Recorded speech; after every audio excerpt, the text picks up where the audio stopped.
Hi friend, hello. কেমন আছো তোমরা? আমরা ভালো আছি। আজকে আমরা তোমাদেরকে বলবো আমাদের একটা বিশাল জীবন কাহিনী, যেটা আমাদের দুজনেরই, বিশেষ করে ওর। তো এতদিন, প্রায় 1 বছর আগে আমাদের এই কাহিনীটা শুরু হয়েছিল। তো ভাবলাম আমরা তোমাদের সঙ্গে শেয়ার করব।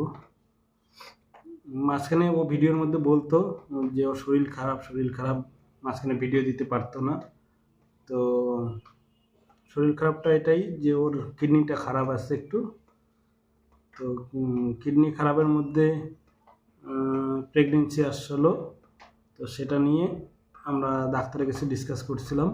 ডাক্তার বলছে এটা প্রেগনেন্সি কন্টিনিউ করা যাবে না। তো এটা নিয়ে আমরা অনেক ভয়ে ছিলাম। ডাক্তার আমাদেরকে এটাও বলেছিল যে এই প্রেগনেন্সিটা নষ্ট করলে ভবিষ্যতে আর বাচ্চা কাচ্চা হবে না আমাদের। তো আমরা অনেক ভয় পেয়ে গেছিলাম, অনেক ভয়ে, মানে কারোর কাছে কোনো ডিসিশন পাচ্ছিলাম না আমরা।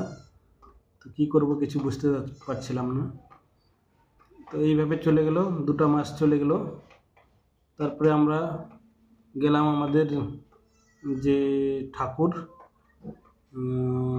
ঠাকুর বাড়িতে গেলাম, অনুকূল ঠাকুর, যেটা আমাদের মন্দির আছে দেওঘর। অনেকেই জানে, অনেকে জানে না। তো আমাদের দেওঘর মন্দিরে গেলাম আমাদের বাবাই দাদার আশীর্বাদ নিতে। তো ওখানে গিয়ে আমরা আশীর্বাদ পেলাম যে ডাক্তার যেটা বলবে তোমরা সেটাই করো, ভালো হবে। এই আশীর্বাদ নিয়ে আমরা আবার ফিরে আসলাম বাড়িতে। তো ফিরে আসলাম বাড়িতে এসে, তাও অনেক ভয়ে ছিলাম। ওর মনে মনে বিশ্বাস ছিল যে না, বাবাই দাদা বলছে যে ডাক্তার যেটা বলবে সেটা হবে। তো ভয় তো ছিলই মনে মনে। তো এখন অনেকটা ভয় কেটে গেছে, অনেক দিন হয়ে গেল। তো এখন আমাদের লাস্ট পরীক্ষা আর কি। আমরা কালকে যাব ডাক্তারের ওখানে। ওর ভর্তি হওয়ার ডেট দিছে ডাক্তার। আমাদের যে ডাক্তার ছিল সে আমাদের রায়গঞ্জের বিখ্যাত ডাক্তার, টিকে ঘোষ নাম, পুরো নাম হচ্ছে তপন কুমার ঘোষ। তো উনি আমাদের প্রচুর হেল্প করেছে, অনেক আশা দিয়েছে যে না আমি করব, সাকসেস হবে, তুমি ভরসা রাখো।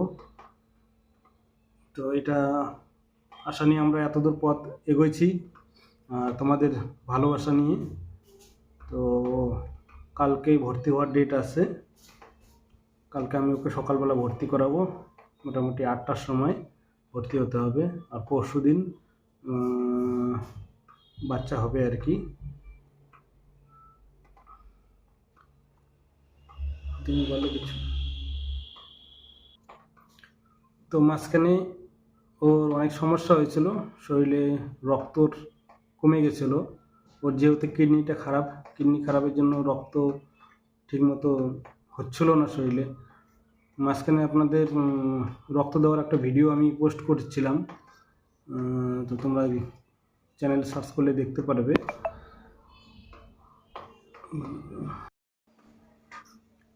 তো তখন আমি ভিডিওটা যে পোস্ট করছিলাম, ও তখন নার্সিংহোমে ভর্তি করানো হয়েছিল ওকে। তো 2 বোতল রক্ত দেওয়া হয়েছিল। রক্ত পাওয়া যাচ্ছিল না, অনেক কষ্ট করে রক্ত জোগাড় করা হয়েছিল। তো ডাক্তার বলছে প্রেগনেন্সি যখন ডেলিভারি হবে তখন আবার রক্ত লাগবে। তো কালকে আমাকে আবার রক্ত জোগাড় করতে হবে, এবং আমি ভাবছিলাম যে আমি দেব যদি না পাওয়া যায়। 2-3 বোতলের মতো রক্ত লাগবে, 3 ইউনিটের মতো। তো আমি তো একজন আছি, আরও পাওয়া যায়নি এখন অবধি। ওর ব্লাড গ্রুপ হচ্ছে ও পজিটিভ, যার জন্য পাওয়া যায় না সহজে।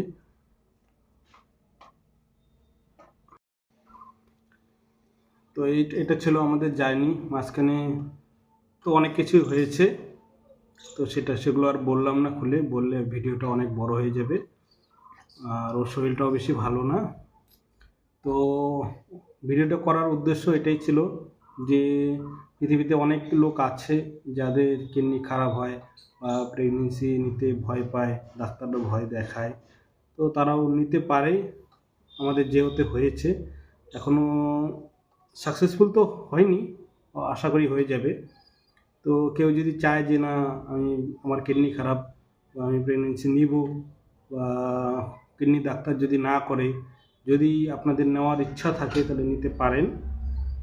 তো আমাদের এক্সপিরিয়েন্সের হিসাবে আমি বললাম, এবার বাকি যাদের মর্জি সে বুঝতে পারবে।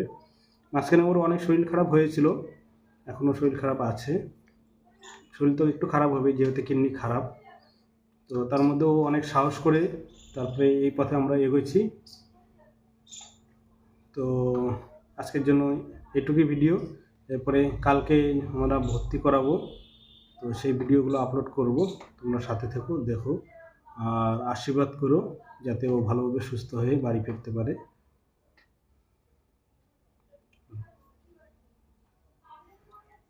আর তোমরা আমাদের সাথে থাকো, চ্যানেলকে সাবস্ক্রাইব করো। আমরা কি ভিডিও ছাড়ছি এরপরে সব জানাবো তোমাদেরকে, কি হচ্ছে না হচ্ছে।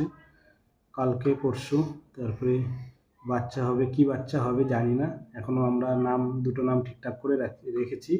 তো সেগুলো পরে বলবো। তোমরা থেকো আমাদের চ্যানেলে, ফলো করতে থেকো। টাটা।